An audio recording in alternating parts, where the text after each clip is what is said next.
আজকে রেডি হয়েছি কোথাও শপিং করা বা বেড়াতে যাওয়ার জন্য না। আজকে যাব আমাদের পুচু সোনাকে ডাক্তারখানায় নিয়ে, কারণ ও ভীষণ অসুস্থ। ওকে না এইভাবে বালতি ব্যাগের ভিতর ঢুকিয়ে নিয়েছি, কারণ ওর সারা শরীরে প্রচুর ব্যথা আর খুব শরীরটা খারাপ। সেই জন্য ওকে এইভাবেই নিয়ে যাচ্ছি। আর ওর রাস্তাঘাটে সেরকম বেরোয় না, তো ভীষণ ভয় পায় গাড়ি ঘোড়ার দিকে। আমি আর ভাই দুজনে বেরিয়ে পড়েছিলাম। আর জানো তো, ওকে অন্য বিড়ালে কামড়েছে, সেই জন্য ওকে ডক্টরের কাছে নিয়ে যাওয়াটা মাস্ট, কারণ ওখানে গিয়ে ইঞ্জেকশন দেবে। সেই কারণে তোমাদের বাড়িতেও যদি এরকম বিড়াল থাকে তোমরাও তাই করো। ফাইনালি আমরা ডক্টরের কাছে চলে এসেছি। এখানে ঢুকেই দেখি কত কুকুর বিড়ালের ছবি, কিন্তু একটা জিনিস কি জানো, আমরা যারা বাড়িতে যেসব কুকুর বিড়াল পুষি তাদের জন্য এখানে কোনো ফ্রি চিকিৎসা হয় না।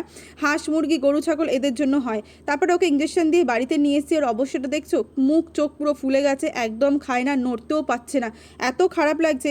ওকে খাইয়ে দিয়ে ওপরে এসে আমি আবার স্নান করে নিয়েছিলাম। রাস্তাঘাটে প্রচুর ধুলো। আর এদিকে আর একজন কী করছে, সেলাই করছে। মা লক্ষ্মী হয়ে গিয়েছে পুরো। ঘরে এখানে পাশের বাড়ি সে ওয়ার সেলাই করছে। সত্যি ওকে দেখে না আমি অবাক হয়ে যাই এক এক সময়। দুষ্টুর মাথা হচ্ছে এত ভালো বুদ্ধি থাকে। আজকের মতো টাটা, দেখা হচ্ছে।